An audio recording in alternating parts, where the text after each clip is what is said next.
제목은 아브라함의 본토 친척 아비집의 실체입니다.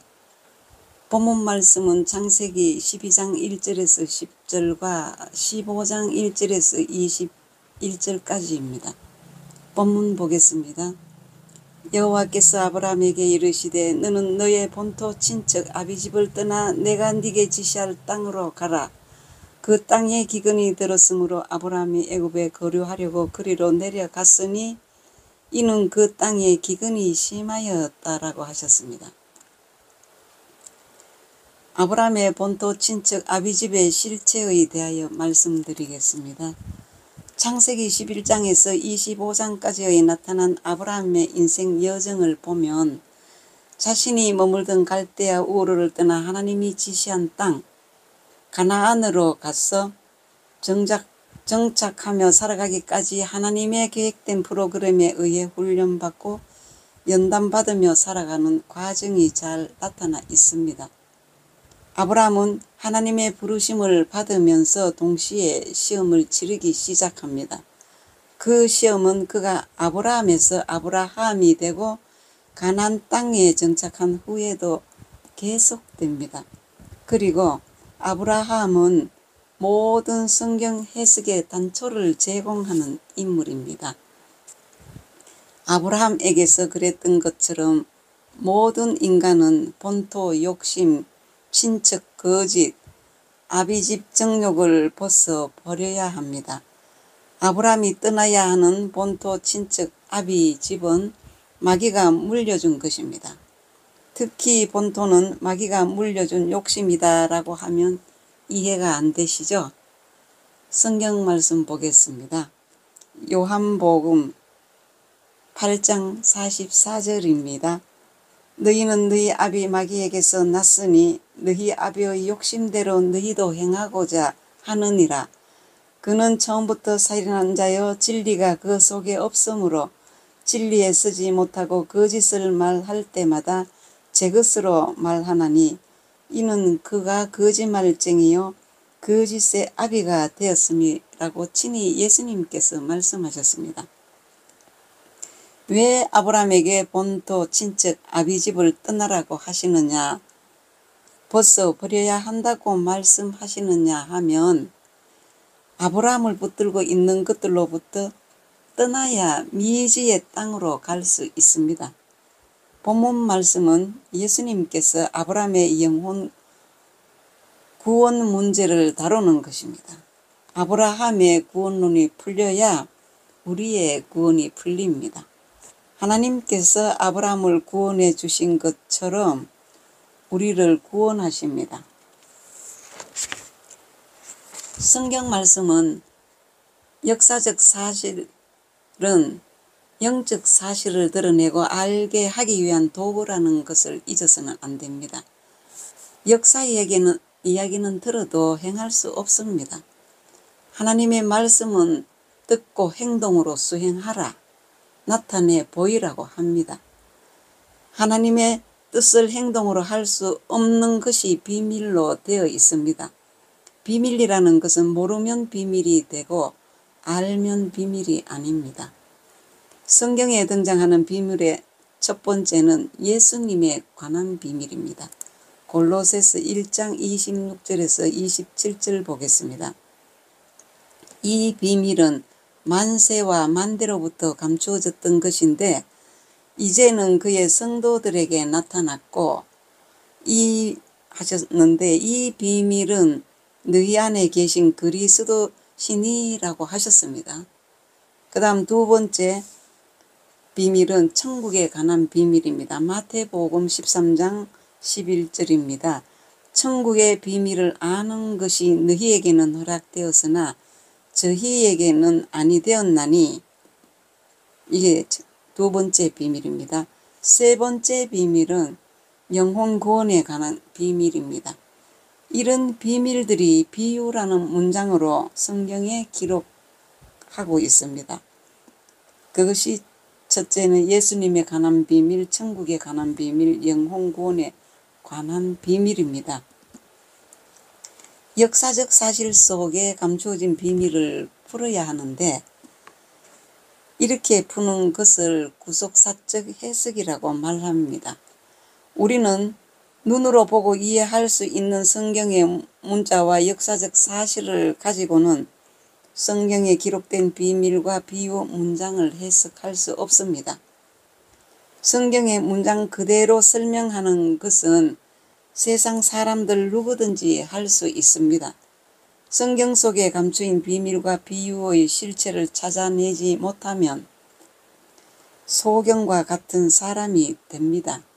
실체란 변하지 않는 용어예요.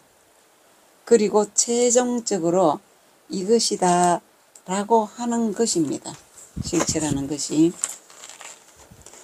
예수님께서 비유로 말씀하신 이유는 예수님의 설교는 모두 영적인 천국에 관한 말씀들입니다. 천국에 관한 말씀들을 직설적으로 말하면 인간 지식 수준으로는 알아들을 수 없기 때문에 세상에 있는 사물과 인물을 사용하여 인간들이 이해하기 쉽도록 설명해 준 것입니다. 성경 보겠습니다. 요한복음 3장 12절입니다. 내가 땅의 일을 말하여도 너희가 믿지 아니하거든 하물며 하늘 일을 말하면 어떻게 믿겠느냐입니다. 바울이 이 기사를 비유라고 하는 이유는 이 기사는 역사적으로 실존하는 사건이지만 이 기사를 받고 있는 우리는 구속사의 입장에서 보기 때문에 비유라고 말하는 것입니다. 창세기 말씀이 실체라고 하면 예수님과의 영혼을 이야기하는데 먼 그림자 이야기니까 이해하기가 어렵습니다. 그림자는 가까이에서 보면 잘 보이지만 먼데 있는 그림자는 희미하게 보입니다. 그러나 창세기는 진짜 실체가 있으니까 세 종류를 찾아서 설명해야 합니다. 그 세 종류는 빛과 생명과 말씀이 실체입니다. 여기까지 예수님에 관한 말씀드렸습니다. 이제 본문으로 들어가서 아브라함의 본토 친척 아비집은 무엇입니까? 창세기 12장에서 15장까지를 역사적으로 본다면 대표적인 인물, 주인공인 아브라함의 시작에서부터 끝까지 설명해 주는 것입니다. 창세기 12장에서는 구속사의 서론과 결론이 다 나와 있습니다. 12장의 포커스는 본토 욕심, 친척 거짓, 아비집 정욕이며 그것을 어떻게 처리하느냐에 주된 관심이 있습니다. 창세기 13장에서 15장의 이야기는 12장에 대한 발전된 이야기입니다. 아브라함의 점진적인 인생 변화의 과정은 곧 저와 여러분의 인생 변화의 여정을 잘 설명해 주고 있습니다. 다시 한번 본문 말씀 보겠습니다. 여호와께서 창세기 12장 1절과 10절입니다. 여호와께서 아브라함에게 이르시되 너는 너의 고향과 친척과 아버지의 집을 떠나 내가 네게 보여줄 땅으로 가라. 그 땅의 기근이 들었으므로 아브라함이 애굽에 거류하려고 내려갔으니 이는 그 땅에 기근이 심하였습니다. 여기에서 기근은 모든 상황의 기근이지만 근본적으로는 마음의 말씀이 없는 말씀의 기근을 말합니다. 아브라함이 애굽으로 내려간 영적 실체는 세상이며 흑암이며 사망입니다. 한마디로 아브라함이 가나안 천국에서 기근 욕심 때문에 애굽의 세상 흑암 사망으로 내려간 것입니다.